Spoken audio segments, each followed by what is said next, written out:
Hi hello welcome back to my YouTube channel. ಎಲ್ಲರೂ ಹೇಗಿದ್ದೀರಾ? ಚೆನ್ನಾಗಿದ್ದೀರಾ ಅಂತ ನಾನು ಅನ್ಕೋತೀನಿ. ನಾವು ಆ್ಯಕ್ಚುಲಿ ಟ್ರಿಪ್ಗೆ ಪ್ಲ್ಯಾನ್ ಮಾಡ್ಕೊಂಡಿದ್ವಿ.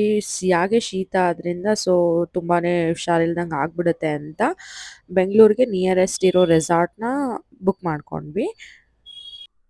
ಸಾಕಷ್ಟು ಜನಕ್ಕೆ ಗೊತ್ತಿರುತ್ತೆ ಆರ್ ಆರ್ ರಿಟ್ರೇಟ್ ಇದು ಲೊಕೇಟ್ ಆಗಿರೋದು ನೆಲಮಂಗಲದಲ್ಲಿ. ನಾನು ಹೋಗ್ತಾ ಇರೋದು ಫಸ್ಟ್ ಟೈಮ್. ಇದನ್ನ ಲಾಗ್ ಒಂದಿಗೆ ನಿಮ್ಮೆಲ್ರಿಗೂ ಹಂಚ್ಕೋತಾ ಇದ್ದೀನಿ. ಆ್ಯಕ್ಚುಲಿ ಅಲ್ಲಿ ಏನೇನಿರುತ್ತೆ ಎಲ್ಲಾನು ನಿಮಗೂ ತೋರಿಸ್ತೀನಿ. ಬನ್ನಿ ನೋಡೋಣ. ಆ್ಯಕ್ಚುಲಿ ನಾವು ಮಾರ್ನಿಂಗ್ 1 o'clock ಮಾರ್ನಿಂಗ್ 11ಗೆ ಚೆಕ್ ಇನ್ ಇರುತ್ತೆ ಅಂತ ನಾವು ಅಂದ್ಕೊಂಡಿದ್ವಿ. ಬಟ್ ಅದು 1 o'clockಗೆ ಚೆಕ್ ಇನ್ ಇತ್ತು ಸ್ಟೇ ಮಾಡೋರಿಗೆ. ಬಟ್ ಡೇ ಔಟಿಂಗ್ ಹೋಗೋರಿಗೆ ಮಾರ್ನಿಂಗ್ 8 o'clockಗೆ ಆಲ್ರೆಡಿ ಬ್ರೇಕ್ಫಾಸ್ಟ್ ಎಲ್ಲ ಸ್ಟಾರ್ಟ್ ಆಗಿರುತ್ತಲ್ವ. ಯಾವ ಟೈಮ್ಗಾರು ಹೋಗ್ಬೋದು. ಈವ್ನಿಂಗ್ 7 ಒಳಗಡೆ ಮಾತ್ರ ಅವರು ಹೊರ್ಗಡೆ ಬಂದುಬಿಡಬೇಕು ಡೇ ಔಟಿಂಗ್ ಅವ್ರಿಗೆ.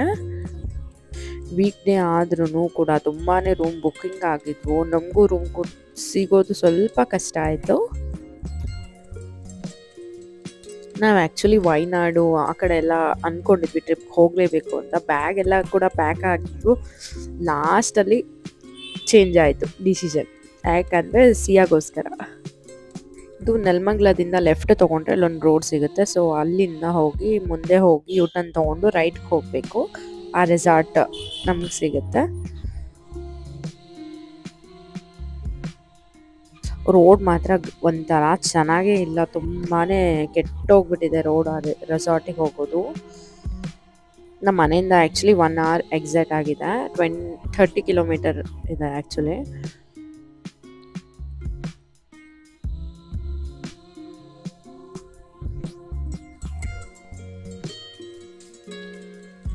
ಪ್ರವೀಣ್ ಹೇಳ್ತಾ ಇದ್ದಾರೆ ನಮ್ಮ ತೋಟನೂ ಕೂಡ ರೆಸಾರ್ಟ್ ಮಾಡಿದ್ರೆ ಹೆಂಗಿರುತ್ತೆ ನೋಡು, ಇಲ್ಲೆಲ್ಲ ತೋಟಗಳನ್ನ ತೊಗೊಂಡ್ಬಿಟ್ಟು ರೆಸಾರ್ಟ್ ಮಾಡಿದ್ದಾರೆ.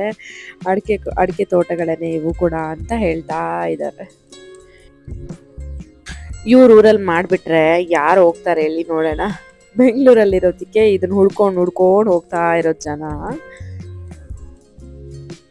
ನಾವು ಆ್ಯಕ್ಚುಲಿ ಎಂಟ್ರೆನ್ಸ್ ನೋಡಿಬಿಟ್ಟು ಶಾಕ್ ಆಗಿಬಿಟ್ವಿ. ಇದೇನು ಈ ಥರ ಇದೆ, ಎಲ್ಲಿದೆ ರೆಸಾರ್ಟ್, ಎಲ್ಲಿದೆ, ನಾವು ಎಲ್ಲಿಗೆ ಬಂದುಬಿಟ್ಟಿದ್ದೀವಿ ಅಂತ ಅಂದ್ಕೊಂಡ್ಬಿಟ್ಟಿದ್ವಿ.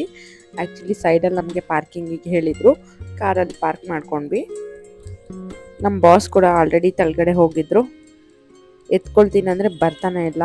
ಓಡಾಡಬೇಕು ಅಂತ ತುಂಬ ಆಸೆ ಆಗ್ಬಿಟ್ಟಿದೆ. ಓಡಾಡ್ಕೊಂಡೇ ಬಂದರು.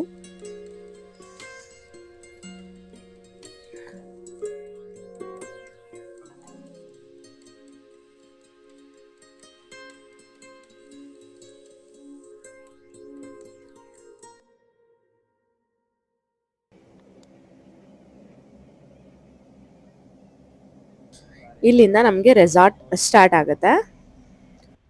ರೈಟ್ ಸೈಡಿಗೆ ಬಂದು ರಿಸೆಪ್ಷನ್ ಇದೆ. ಪ್ರವಿ ರಿಸೆಪ್ಷನ್ಗೆ ಹೋಗಬೇಕಿತ್ತು. ನಾವಿಬ್ಬರು ಇಲ್ಲೇ ನಿಂತ್ಕೊಂಡು ಹರಟೆ ಹೊಡಿತಾ ಇದ್ವಿ. ಪ್ರವಿ ರಿಸೆಪ್ಷನ್ಗೆ ಹೊರಟ್ರು ಕೀ ಇಸ್ಕೊಂಡು ಬರಲಿಕ್ಕೆ. ನಾವು ಬುಕ್ ಮಾಡಿರೋ ರೂಮ್ ಬಂದು 15K ಆಯಿತು ವಿತೌಟ್ ಡ್ರಿಂಕ್. ವಿತ್ ಡ್ರಿಂಕ್ ಸೇರಿದ್ರೆ ಇನ್ನೂ ಜಾಸ್ತಿ ಇದೆ ರೂಮ್ಗೆ ಫುಡ್ಗೆ ಎಲ್ಲ ಸೇರಿಬಿಟ್ಟು. ನಾವು ರೂಮ್ ಮಾಡಿದ್ದು ಮಾತ್ರ 15K ಆಯಿತು. ನಾವು ಯಾಕಾದರೂ ಹೋಗ್ಬಿಟ್ವಿ ಥರ್ಸ್ಡೇ ಅಂತ ಅನ್ನಿಸ್ತಾ ಇತ್ತು ನನಗೆ. ಸ್ಕೂಲ್ ಬೇರೆ ಮಕ್ಕಳು ಎಲ್ಲರೂ ಬಂದುಬಿಟ್ಟಿದ್ರು. ಗಜಿಬಿಜಿ ಅನಿಸ್ತಾ ಇತ್ತು. ನನಗೆ ತುಂಬ ಇರಿಟೇಟಿಂಗ್ ಆಗಿಬಿಡ್ತು. ಅಷ್ಟು ಮಕ್ಕಳ ಜೊತೆ ನಮ್ಗೆ ಆಟ ಆಡೋಕ್ಕೆ ಆಗಿಲ್ಲ ಎಲ್ಲನೂ. ಇದೆಲ್ಲ ಕೇಳ್ಕೊಂಡ್ಬಿಟ್ಟು ಬುಕ್ಕಿಂಗ್ ಮಾಡ್ಕೋಬೇಕು. ಒಂದ್ಸಲಿ ಅನುಭವ ಆಯಿತು.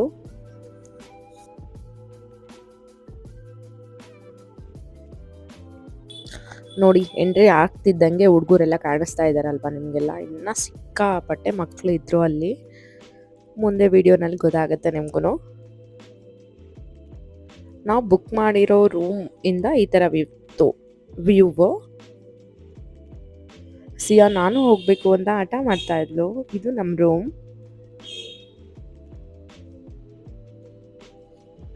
ಮೇನ್ ಈ ರೂಮಲ್ಲಿ ಜಕ್ಕೂಸಿ ಇರೋದಕ್ಕೇ ತುಂಬ ಕಾಸ್ಟ್ಲಿ ಆಯಿತು.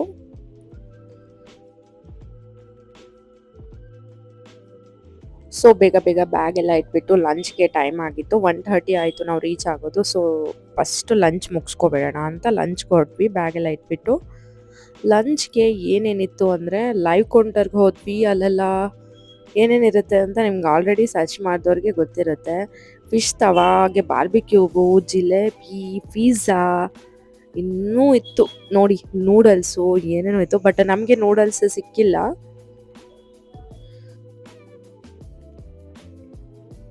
ಮತ್ತೆ ಲಿವರ್ ಫ್ರೈ ಕೂಡ ಇತ್ತು, ಚೆನ್ನಾಗಿತ್ತು. ನಾನು 2 ಪ್ಲೇಟ್ ಹಾಕ್ಸ್ಕೊಂಡು ತಿಂದೆ, ಅಷ್ಟು ಚೆನ್ನಾಗಿತ್ತು.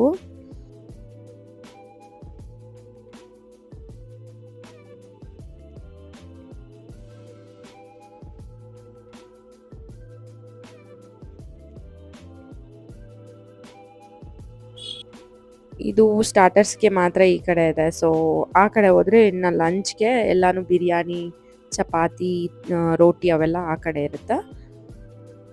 ಇಲ್ಲಿ ಬಾರ್ಬಿಕ್ಯೂ, ತುಂಬ ಜನ ಅಲ್ಲೇ ನಿಂತ್ಕೊಂಡಿದ್ರು. ಡೇ ಔಟಿಂಗ್ ಬರೋರಿಗಂತೂ ಸಖತ್ ಲಾಭ ಇಲ್ಲಿ.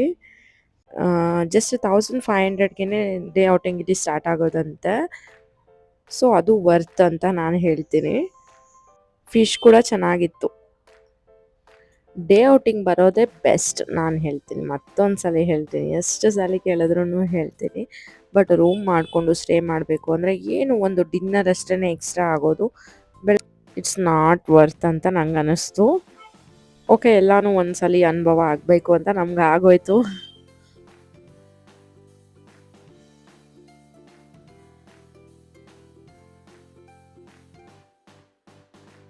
ನೋಡಿ ಎಷ್ಟು ಜನ ಪ್ಲೇಟಲ್ಲಿ ಖಾಲಿ ಮಾಡ್ಕೊಂಬರ್ತಾರೆ, ಮತ್ತೆ ಹಾಕ್ಸ್ಕೊತಾರೆ, ಖಾಲಿ ಮಾಡ್ಕೊಂಬರ್ತಾರೆ, ಮತ್ತೆ ಹಾಕ್ಸ್ಕೊತಾರೆ. ಇವರೆಲ್ಲ ಆಫೀಸ್ ಒಂದು ಟೀಮ್ ಬಂದಿತ್ತು. ಸೊ ಇವರೆಲ್ಲನೂ ಅವರೆಲ್ಲ ಸಖತ್ತಾಗಿ ಎಂಜಾಯ್ ಮಾಡಿದ್ರು. ಸ್ವಲ್ಪ ನಮ್ಮದು ಲೇಟ್ ಆಯಿತು ಲಂಚ್ಗೆ ಹೋಗೋದೇನೆ, ಅದಕ್ಕೆ ನಮಗೆ ಒಂದೊಂದು ಸಿಕ್ಕಿಲ್ಲ. ಸ್ವಲ್ಪ ಬೇಗ ಹೋಗಿದ್ದಿದ್ರೆ ನಾವು ಕೂಡ ಎಂಜಾಯ್ ಮಾಡ್ಬೋದಿತ್ತು ಸಖತ್ತಾಗಿ ತಿಂದು. ಆದರೂ ನಾನೇನು ಕಡಿಮೆ ತಿಂದಿಲ್ಲ ಗೊತ್ತಾ. ಬನ್ನಿ ನೋಡೋಣ ಏನೇನು ತಿಂದೆ ಅಂತ. ಬಾರ್ಬಿಕ್ಯೂ, ಬೇಬಿ ಕಾರ್ನ್ ಮಂಚೂರಿ, ಹಾಗೆ ಜಿಲೇಬಿ, ಫಿಶ್, ಪಿಜ್ಜಾ.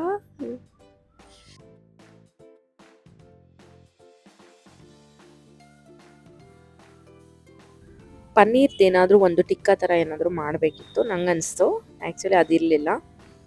ಲಂಚ್ಗೆ ಬಂದ್ವಿ, ಅದೆಲ್ಲ ಮುಗಿಸ್ಕೊಂಡ್ಬಿಟ್ಟು ಇಲ್ಲಿ ಚಿಕನ್ ಸೂಪ್, ಹಾಗೆ ಚಿಕನ್ ಗ್ರೇವಿ, ರೋಟಿ, ಒಂದು chicken masala, ghee rice, white rice, ಹಾಗೆ ಏನೋ ಗ್ರೇವಿ ಮೊಸರನ್ನ, ಸಲಾಡ್ಸ್ ಇದೆಲ್ಲನೂ ಇತ್ತು.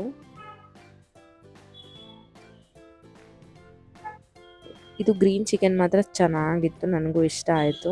ಬಿರಿಯಾನಿ, ಲಾಸ್ಟಲ್ಲಿ ಐಸ್ ಕ್ರೀಮ್ ತೊಗೊಂಡ್ಬಿಟ್ಟು ರೂಮಿಗೆ ಬಂದ್ವಿ. ಲಂಚ್ ಎಲ್ಲ ಮುಗಿಸ್ಕೊಂಡು ಸ್ವಲ್ಪ ರೂಮಲ್ಲಿ ಟೈಮ್ ಸ್ಪೆಂಡ್ ಮಾಡೋಣ ಅಂತ.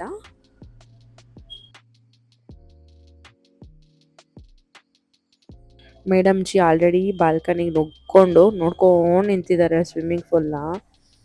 ರಾಣಿ, ನಿಮ್ಮ ಸ್ವಂತ ಮನೇಲೂ ಕೂಡ ಬಾಲ್ಕನಿ ಮಾಡಿಸಿದ್ದೀನಿ ಬಾರಿ ಈ ಕಡೆ ಅಂತ ಇದ್ದೆ ನಾನು.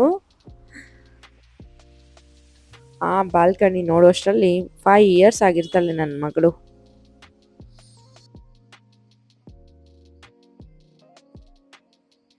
ಸೊ ಅವ್ರ ಪಾಪ ಕೂಡ ಬಂದರು, ಅವ್ರ ಜೊತೆ ಟೈಮ್ ಸ್ಪೆಂಡ್ ಮಾಡ್ತಾ ಇದ್ಲು.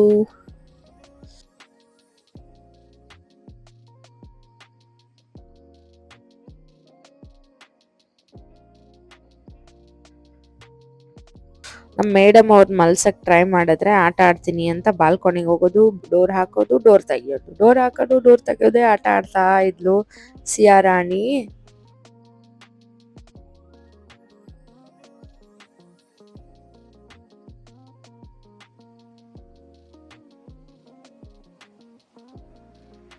ಡ್ರೆಸ್ ಎಲ್ಲ ಚೇಂಜ್ ಮಾಡಿಕೊಂಡು ನಾವು ಹೊರಟಿದ್ದು ಗೇಮ್ಸ್ ಆಡೋಣ ಅಂತ. ಯಾವ್ಯಾವ ಗೇಮ್ಸ್ ಆಟ ಆಡಿದ್ವಿ ಅಂತ ನೀವೇ ನೋಡಿ ಬನ್ನಿ. ಸ್ಕೂಲ್ ಮಕ್ಕಳು ನೋಡಿ ಎಷ್ಟೊಂದು ಜನ ಇದ್ದಾರೆ ಅಲ್ಲೆಲ್ಲ. ಅಪ್ಪ, ಅವ್ರದ್ದೇ ಆಗ್ಬಿಟ್ಟಿತ್ತು ಎಲ್ಲಾನು.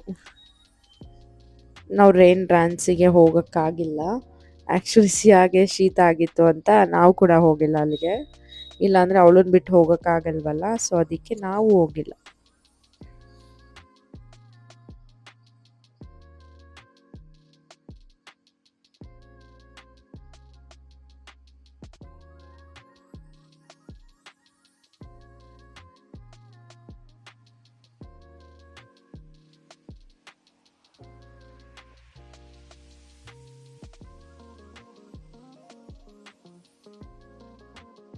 ತುಂಬ ಹೊತ್ತು ವೇಟ್ ಮಾಡಿದ್ವಿ. ಫೈನಲ್ ಆಗಿ ಜಿಪ್ ಲೈನ್ ಆಡೋಣ ಅಂತ ಡಿಸೈಡ್ ಮಾಡಿಬಿಟ್ಟು ಅದಕ್ಕೆಲ್ಲ ಬೇಕಾಗಿರೋದನ್ನ ರೆಡಿ ಮಾಡ್ಕೊಂಡ್ವಿ. ಬೆಲ್ಟ್ ಎಲ್ಲಾನು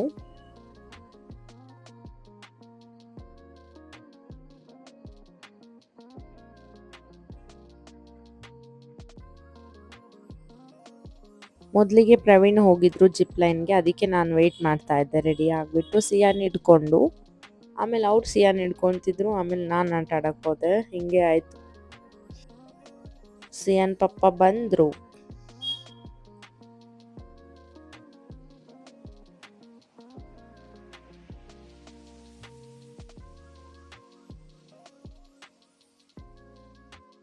ನಾನು ಕೂಡ ತುಂಬಾನೇ ಭಯ ಪಡ್ಕೊಂಡು ಬಂದೆ. ಅಂತೂ ಇಂತೂ ನೋಡಿ ಎಷ್ಟೊಂದು ಭಯ ಪಡ್ತಿದ್ದೆ ಗೊತ್ತಾ, ಕಣ್ಣು ಮುಚ್ಕೊಂಡೇ ಬಿಟ್ಟಿದ್ದೆ.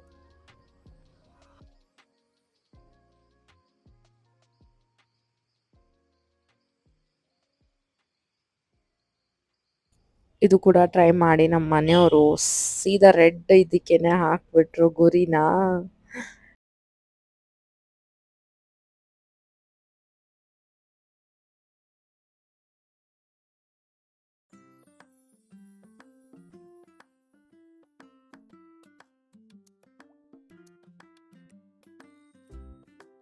ನಂದು ಅಟ್ಲೀಸ್ಟ್ ಆ ಬೋರ್ಡ್ಗಾರು ಹೋಯ್ತಲ್ಲ ಅಂತ ಖುಷಿ ಪಡ್ಕೊಂಡೆ ನಾನು.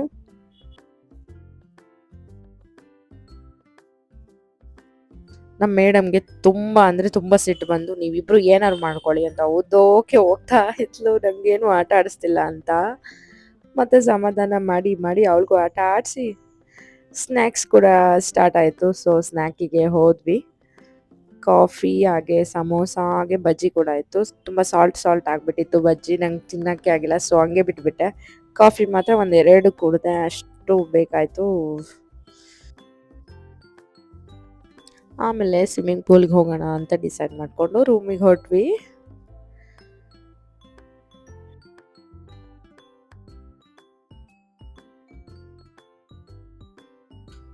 ಗುಂಡು ಮರಿ ಹೇಳ್ತಾ ಇದೆ ಪಪ್ಪ ಸ್ವಿಮ್ಮಿಂಗಿಗೆ ಹೋಗೋಣ ಅಂತ. ಅದಕ್ಕೆ ಎಲ್ಲರೂ ಓಕೆ ಅಂತ ಅಂದ್ಕೊಂಡ್ವಿ ಹೋಗೋಕ್ಕೆ.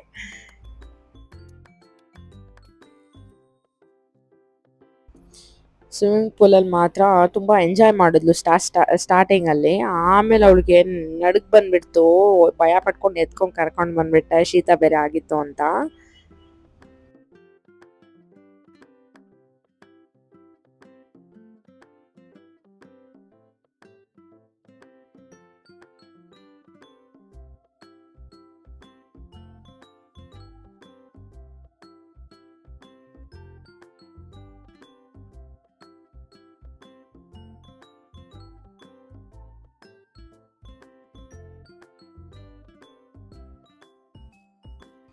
ಹೀಗೆ ಸ್ವಿಮ್ಮಿಂಗ್ ಮಾಡ್ತಾ ಮಾಡ್ತಾ ಅವರು ಅವಳನ್ನ ಎತ್ಕೊಂಡು ಆಟ ಆಡ್ತಾ ಇದ್ರು. ಸೊ 3 ಜನ ಇಷ್ಟು ಎಂಜಾಯ್ ಮಾಡಿದ್ವಿ ಇದರಲ್ಲಿ. ನಾನು ಮತ್ತೆ ಸಿಯಾ ಬೇಗನೆ ಹೊರಟ್ಬಿಟ್ವಿ ರೂಮ್ಗೆ. ಪ್ರವಿ ಮಾತ್ರ ಜಾಸ್ತಿ ಹೊತ್ತು ಮಾಡ್ತಾ ಇದ್ರು.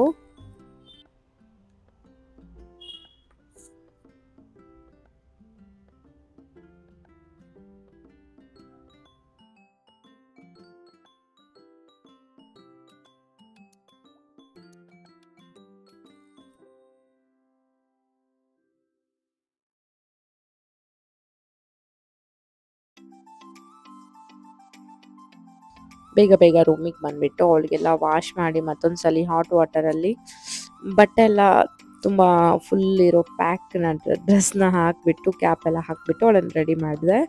ಅವಳು ಆದರೂ ಬಾಲ್ಕನಿಗೆ ಹೋಗಿ ಅವ್ರ ಪಪ್ಪನ ನೋಡ್ತಾ ಹಾಯ್ ಹಾಯ್ ಮಾಡ್ತಾ ಇದ್ದು ಗುಂಡಕ್ಕ.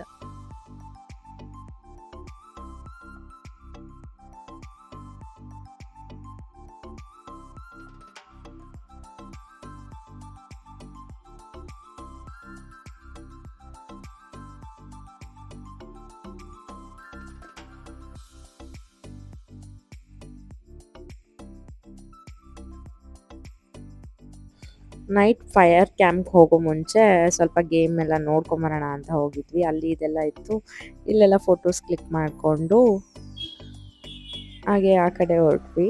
ಅಲ್ಲಿ ಸಿಯಾ ಸಖತ್ತಾಗಿ ಡ್ಯಾನ್ಸ್ ಮಾಡಿದ್ಲು ಗೊತ್ತಾ, ನೀವೇ ನೋಡಿ ಬನ್ನಿ.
ಅಲ್ಲೆಲ್ಲ 1 ಅವರ್ ಟೈಮ್ ಸ್ಪೆಂಡ್ ಮಾಡಿಬಿಟ್ಟು ಡಿನ್ನರ್ಗೆ ಬಂದ್ವಿ.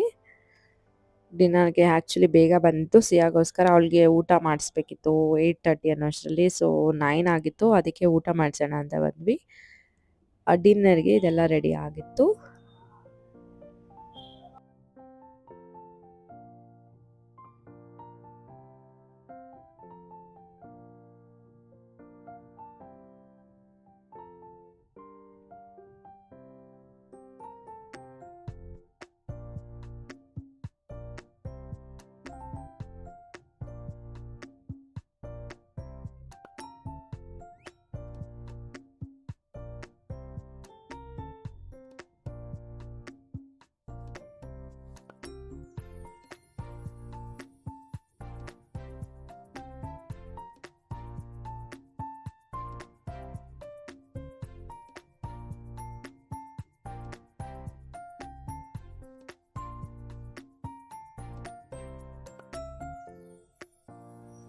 ಡಿನ್ನರ್ ಕೂಡ ಮುಗಿಸ್ಕೊಂಡು ರೂಮಿಗೆ ಹೊರಟ್ವಿ. ಡಿನ್ನರ್ ಎಲ್ಲ ಚೆನ್ನಾಗಿತ್ತು. ರೂಮಿಗೆ ಬರೋಷ್ಟರಲ್ಲಿ ಜಕುಸಿ ಎಲ್ಲ ನಮ್ಮ ಮನೆಯವ್ರು ರೆಡಿ ಮಾಡ್ಕೊಂಡಿದ್ರು. ಈ ಥರ ಯಾವ ಥರ ಯೂಸ್ ಮಾಡೋದು ಅಂತೆಲ್ಲ ನೋಡ್ತಾ ಇದ್ರು. ಸೊ ಇದೇ ಜಕುಸಿ, ಇದು ಇರೋದ್ರಿಂದನೇ ರೂಮಿಗೆ ಕಾಸ್ಟ್ ಜಾಸ್ತಿ ಆಯಿತು.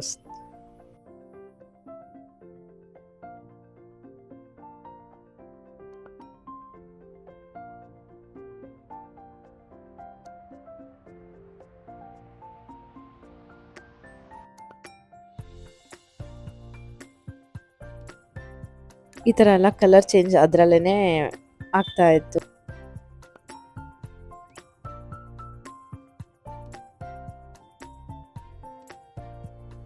ಸೊ ನೆಕ್ಸ್ಟ್ ಡೇ ಮಾರ್ನಿಂಗ್ ಅಂದರೆ ಇವತ್ತು ಮಾರ್ನಿಂಗು ಸಿಯಾ ಆಲ್ರೆಡಿ ಮಲ್ಕೊಂಡ್ಬಿಟ್ಟಿದ್ಲು. ಬೆಳಗ್ಗೆ ನಾನು ಫಸ್ಟ್ ಎದ್ಬಿಟ್ಟು ಹೋಗಿ ಹೊರ್ಗಡೆ ನೋಡ್ತೀನಿ, ಈ ಥರ ಎಲ್ಲ ಫಾಗ್ ಬಿದ್ದುಬಿಟ್ಟಿತ್ತು. ನಂಗೆ ಶಾಕ್ ಆಗೋಯ್ತು, ಅಷ್ಟು ಚೆನ್ನಾಗಿತ್ತು ವ್ಯೂ.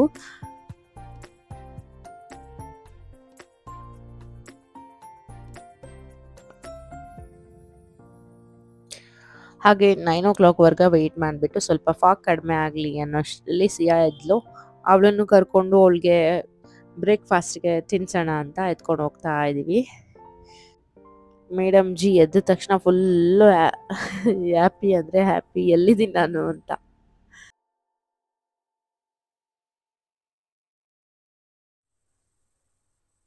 ಸೊ ಮಾರ್ನಿಂಗ್ ಬ್ರೇಕ್ಫಾಸ್ಟಿಗೆ ಏನೇನಿತ್ತು ಅಂದರೆ ಈ ಥರ ಒಂದು ಕೇಕ್, ಹಾಗೆ ಸ್ಟ್ರಾಬೆರಿ ಮಿಲ್ಕ್ ಶೇಕ್. ಇದು ನಮ್ಮ ಸಿಯಾಗೋಸ್ಕರ ನಾನು ಇಡ್ಲಿ ತಿನ್ನಿಸ್ಬೇಕು ಅಂತ ಅಂದ್ಕೊಂಡಿದ್ದೆ. ಸೊ ಇಡ್ಲಿ ಕೂಡ ರೆಡಿ ಆಗಿತ್ತು.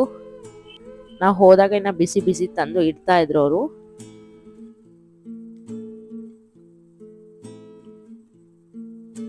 ವಡಾನು ಕೂಡ ತುಂಬ ಕ್ರಿಸ್ಪಿಯಾಗಿ ಬಿಸಿ ಬಿಸಿದೇನೆ ತಿನ್ನಬೇಕು, ಚೆನ್ನಾಗಿರುತ್ತೆ. ಸೊ ಚೆನ್ನಾಗಿತ್ತು. ನಾನೊಂದು 2 ವಡಾ ತಿಂದೆ.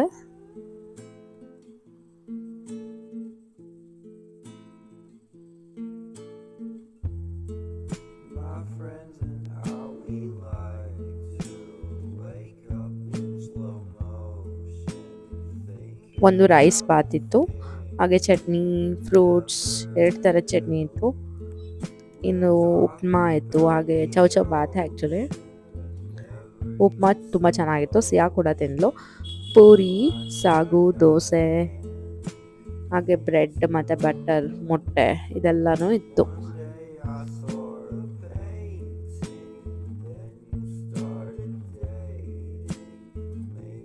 ಬ್ರೇಕ್ಫಾಸ್ಟ್ ಎಲ್ರದ್ದು ಆಯಿತು. ಸೊ ಲಾಸ್ಟಲ್ಲಿ ಫ್ರೂಟ್ಸ್ ತಿನ್ನಿಸ್ತಾ ಇದ್ದು ಅವರಪ್ಪಂಗೆ. ಫಸ್ಟು ಹೋಗೋದೇನೆ ಅವರಪ್ಪಂಗೆ. ನೋಡಿ ಯಾವ ಥರ ತಿನ್ನಿಸ್ತಾನೆ ನಮ್ಮ ಗುಡ್ಡು ಮರಿ. ಹಾಗೆ ಹೋಗಿ ಯಾವ ಕಡೆ ಹೋಗಿಲ್ಲ, ಅಲ್ಲಿ ಹೋಗಿ ಬರೋಣ ಅಂತ ನೋಡಿದ್ರೆ ಈ ಕಡೆ ನಾವು ಹೋಗಿರಲಿಲ್ಲ, ಅಲ್ಲಿ ಇದನ್ನು ಸಿಯಾಗ ಅವರು ಆಟ ಆಡಿಸ್ತಾ ಇದ್ರು. ಹಾಗೆ ಎಲ್ಲ ಮುಗೀತು. ಬಾತ್ ಎಲ್ಲ ಆಗಿ ರೆಡಿ ಆಗಿ ಚೆಕ್ಔಟ್ ಟೈಮ್ ಕೂಡ ಆಗಿತ್ತು. ಸೊ ಚೆಕ್ಔಟ್ ಮಾಡ್ತಾ ಇದ್ದೀವಿ. ನೋಡಿ ಬ್ಯಾಗ್ ಎಷ್ಟಿದೆ. ನನ್ನ ಲಗೇಜ್ ಸಿಯಾ, ಅವ್ರ ಲಗೇಜ್ ಬ್ಯಾಗ್ ಹೇಗಿದೆ. ಸೊ ನನಗೆ ನಿನ್ನೆಗಿಂತ ಇವತ್ತು ಬೆಳಗ್ಗೆ ಮಾರ್ನಿಂಗ್ ಆ್ಯಕ್ಚುಲಿ ಇದು ಕ್ಲಿಕ್ ಎಲ್ಲ ಎಂಟ್ರೆನ್ಸು ನಾನು ಫೋಟೋಸ್ ತೋರಿಸೇ ಕ್ಲಿಕ್ ಇರಲಿಲ್ಲ, ಮಾಡ್ಕೊಂಡ್ವಿ ಅಲ್ಲ, ಅದು ತುಂಬಾನೇ ತೋರಿಸ್ತೀನಿ. ಇಷ್ಟ ಆಯಿತು. ಅಷ್ಟು ಚೆನ್ನಾಗಿತ್ತು ಪ್ಲೇಸ್ ಎಲ್ಲ. ಅದೆಲ್ಲ ನಾನು ಒಂದು ಲಾಗಲ್ಲಿ ಹಾಕ್ತೀನಿ ಅಂತ ಹೇಳ್ತೀನಿ. ಸೊ ಮನೆಗೆ ಬಂದ್ವಿ. 1 ಅವರ್ ಮಲ್ಕೊಂಡಿದ್ಲು ಸಿಯಾ ಕೂಡ. ಸೊ ನಾನು ರೆಸ್ಟ್ ತುಂಬಾ ಸುಸ್ತಾಗಿತ್ತು, ಕಾರಲ್ಲಿ ಮಲ್ಕೊಬಿಟ್ಟಿದ್ದೆ. ಈ ಲಾಗ್ ನಿಮ್ಗೆಲ್ರಿಗೂ ಇಷ್ಟ ಆಯಿತು ಅಂತ ನಾನು ಅನ್ಕೋತೀನಿ. ಹೇಗಿತ್ತು ನಮ್ಮ ರೆಸಾರ್ಟ್ ವಿಲಾಗ್? ಕಮೆಂಟ್ ಮಾಡಿ. Please subscribe my channel. Bye bye. See you.